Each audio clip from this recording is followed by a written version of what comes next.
താങ്കൾക്കറിയാവുന്നതുപോലെ ജനങ്ങൾ പൊതുവെ രാഷ്ട്രീയ നേതാക്കളിൽ നിന്ന് പ്രതീക്ഷിക്കുന്നത് ലളിത ജീവിതമാണ്. പക്ഷെ താങ്കൾ MP ആയതിനു ശേഷം ഡൽഹിയിൽ ചെന്നിട്ട് പഞ്ചനക്ഷത്ര ഹോട്ടലിലാണ് താമസം. മറ്റുള്ളവരെല്ലാം കേരള ഹൗസിൽ താമസിക്കുന്നു. താങ്കളുടെ രീതികളൊക്കെ ഏതാണ്ട് അതിന് ചേർന്നതുപോലെയാണ്. എന്തുകൊണ്ടാണ് ഇങ്ങനെ ഒരു വ്യത്യാസം താങ്കൾ? അല്ല, ഞാൻ ഹോട്ടലിൽ താമസിക്കുന്നത് എനിക്ക് ചില സ്വഭാവങ്ങളുണ്ട്. ഞാൻ ഈ വയസ്സിൽ വേറെ മാറ്റമില്ല. എല്ലാ രാവിലെയും ഞാൻ എണിച്ച് 1 മണിക്കൂർ ജിമ്മിൽ പോകും. കേരള ഹൗസിൽ ജിമ്മില്ല. അത് ഒരു കാര്യം. രണ്ടാമത്തെ കാര്യം, നിങ്ങൾ താരം എന്നൊക്കെ പറയുന്നത് ഞാൻ അങ്ങനെ വിശ്വസിക്കുന്നില്ല. പക്ഷെ ഞാൻ കേരള ഹൗസിൽ എല്ലാ ദിവസവും അല്ലെങ്കിൽ എല്ലാ 2 ദിവസവും പോയിട്ടുണ്ട്. എപ്പോൾ പോയാലും മിനിമം 40-50 ആൾക്കാരെ കാത്തിരിക്കണം കാണാൻ. അപ്പോൾ വേറെ ഒരു കാര്യം നടത്താനുള്ള സാധ്യമില്ലാത്തൊരു സിറ്റുവേഷനാണ് കേരള ഹൗസിൽ. എന്നാൽ ആൾക്കാർക്ക് പഴക്കമുണ്ട്. അപ്പോൾ ഞാൻ അതൊരു ടൈം വെച്ചിട്ട് ആൾക്കാരെ കാണും, അവർ നിവേദനങ്ങൾ എടുക്കും, അവരോട് സംസാരിക്കും. പിന്നെ വേറെ കാര്യങ്ങൾ ചെയ്യാൻ ഞാൻ പോകും. കേരള ഹൗസിൽ പോയി കഴിഞ്ഞാൽ അത് ജനങ്ങളുടെ സർവീസിന് വേണ്ടിയിട്ട് ഞാൻ ഇരിക്കുന്നത്. ഒരു പ്രൈവസി ആവാനോ അല്ലെങ്കിൽ ഒരു കിടക്കാനോ ഉറങ്ങാനോ ജിമ്മിലേക്ക് പോകാനോ ഞാൻ ഹോട്ടലിലേക്ക് മാറും. അതേ വ്യത്യാസമുള്ളൂ. പക്ഷെ ഒരു കാര്യം മറക്കരുത്, ഈ വിദേശമന്ത്രി സ്ഥാനം വന്ന ശേഷം എനിക്ക് അതുമീത് വേറെ ഡിമാൻഡ്സ് ഉണ്ട്. നമ്മളുടെ നാട്ടുകാരുടെയും വോട്ടേഴ്സിൻ്റെയും ഡിമാൻഡ്സ് അത്യാവശ്യമാണ്, അതാണ് പ്രധാനം. പക്ഷേ അംബാസഡർമാരെ കാണാനുണ്ട്, വെളിയിൽ നിന്ന് വരുന്ന വിസിറ്റേഴ്സിൻ്റെ മീറ്റിംഗ്സിൽ പോകാനുണ്ട്, പല ഫയൽസ് വായിക്കാനുണ്ട്, പഠിക്കാനുണ്ട്. ഇതിനൊക്കെ ഒരു സമയവും ഒരു പ്രൈവസിയും ഇല്ലെങ്കിൽ ആ ജോലി ശരിക്കും ചെയ്യാൻ സാധിക്കില്ല. അപ്പോൾ ഇതെല്ലാം കൂടി ബാലൻസ് ചെയ്യണം. അപ്പോൾ ചിലപ്പോൾ ചിലവർക്ക് ഇഷ്ടപ്പെടില്ല. ഞാൻ അവരുടെ കാര്യങ്ങൾ ആകുമ്പോൾ നടത്താൻ ശ്രമിക്കും. പക്ഷെ അവസാനം ഞാൻ എൻ്റെ വഴിക്കേ ജീവിക്കാൻ സാധിക്കുള്ളൂ. ഞാൻ എന്ത് അക്കോംപ്ലിഷ് ചെയ്തു, ആൾക്കാർക്കും ജനങ്ങൾക്കും നാടിന് വേണ്ടിയിട്ട് നാടിന് നന്മയ്ക്ക് വേണ്ടി എന്ത് ചെയ്യാൻ സാധിച്ചു, അതാണ് അവസാനം ജനങ്ങൾ നിശ്ചയിക്കേണ്ടത്. അതിലൊരു പ്രസക്തിയുണ്ട്. പക്ഷേ കേരളത്തിൽ പൊതുവെ ഇപ്പോൾ മിനറൽ വാട്ടറൊക്കെ കുടിച്ച് ഇങ്ങനെ നക്ഷത്ര ഹോട്ടലിലൊക്കെ താമസിച്ച് നടക്കുന്ന രാഷ്ട്രീയക്കാരെ അത്ര നന്നായി കാണണമെന്നില്ല. ആ ഒരു റിസ്ക് എടുക്കാൻ താങ്കൾ തയ്യാറാണോ? അതെ, ആ റിസ്ക് എടുത്തിട്ടില്ല ഞാൻ ഈ ഇലക്ഷൻ തെരഞ്ഞെടുപ്പിൽ നിന്നത്.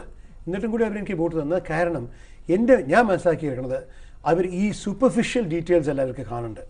ചിലവർ അംബാസഡർ കാറിലും കീറി കുപ്പായം നടന്നിട്ട് ബാങ്കിൽ നല്ലപോലെ പണം വെച്ചിട്ട് അവരെ മക്കളെയും ഭാര്യകളൊക്കെ വെളിയിൽ അയക്കുകയും ഇതൊക്കെ ചെയ്യും. അങ്ങനെയുള്ള രാഷ്ട്രീയക്കാരുമുണ്ടല്ലോ. ഞാൻ എന്താണെന്ന് ഞാൻ എല്ലാം നേരിട്ട് കാണിക്കുന്നുണ്ട്. എൻ്റെ ജീവിതത്തിൽ സമ്പാദിച്ച എല്ലാ പൈസയും ഞാൻ ഇലക്ഷൻ കമ്മീഷൻ ഡിക്ലെയർ ചെയ്തു. ഞാൻ എല്ലാം തുറന്ന പുസ്തകം പോലെയാണ് ജീവിക്കുന്നത്.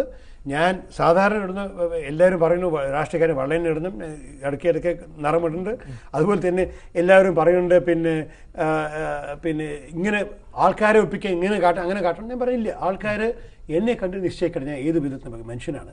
ഞാനൊരു ഭക്ഷണം കഴിച്ചത് അവർക്ക് ഇഷ്ടപ്പെട്ടില്ലെങ്കിൽ അതുകൊണ്ടല്ല അവർ ജീവിതം മാറാൻ പോകുന്നത്.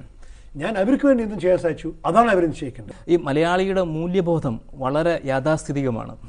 വ്യക്തിപരമായിട്ടുള്ള ജീവിതം പോലും അവരിങ്ങനെ സൂക്ഷ്മദർശിനിയിലൂടെ നോക്കും. അപ്പോൾ താങ്കൾ ഒരു വിവാഹബന്ധം ഒഴിഞ്ഞ ആളാണ് എന്ന് പറയുന്നത് പോലും ഒരുപക്ഷെ തെരഞ്ഞെടുപ്പിന് നിൽക്കുമ്പോൾ ഒരു അയോഗ്യതയായിട്ട് വരാം. അങ്ങനെ വല്ലൊരു പേടി താങ്കൾക്കുണ്ടായോ?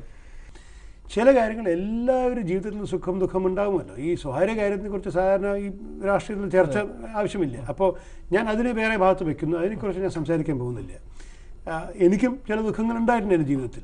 പക്ഷേ അതിനെ ഞാൻ നാട്ടുകാർക്ക് വേണ്ടി പ്രവർത്തിക്കുമ്പോൾ അതിനെ എന്നെ ഇൻഫ്ലുവൻസ് ചെയ്യാൻ സമ്മതിക്കില്ല.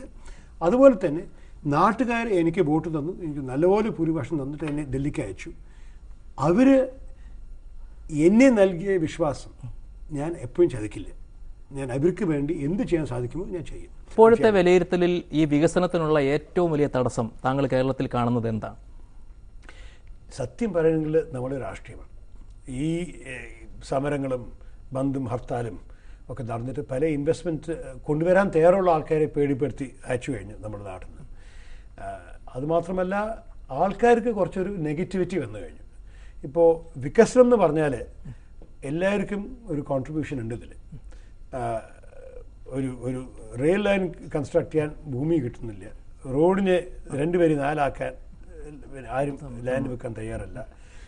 ഒരു പാർട്ടി ഒരു കാര്യം പറഞ്ഞാലും മറ്റേ പാർട്ടി അതിനെ എതിർക്കണം. നന്നായാലും നന്നായിട്ടില്ല.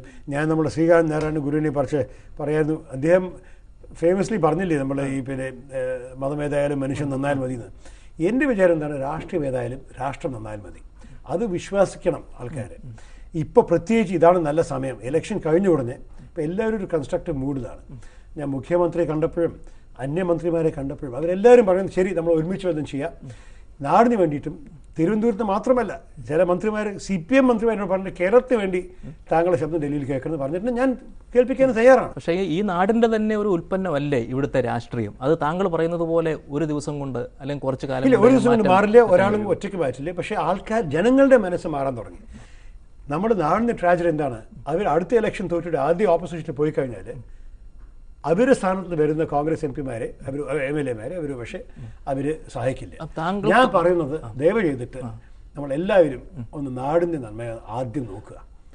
അതിനൊരു എക്സാമ്പിൾ, അതിന് ഉദാഹരണം ഞാൻ തരാൻ സാധിച്ചാൽ ഞാൻ തരും. അത് ആൾക്കാർക്ക് ഇഷ്ടപ്പെട്ടില്ലെങ്കിൽ ഞാൻ തോറ്റു പോകും. ഞാൻ 84 വയസ്സായ എഴുത്തുകാരനെ ബഹുമാനി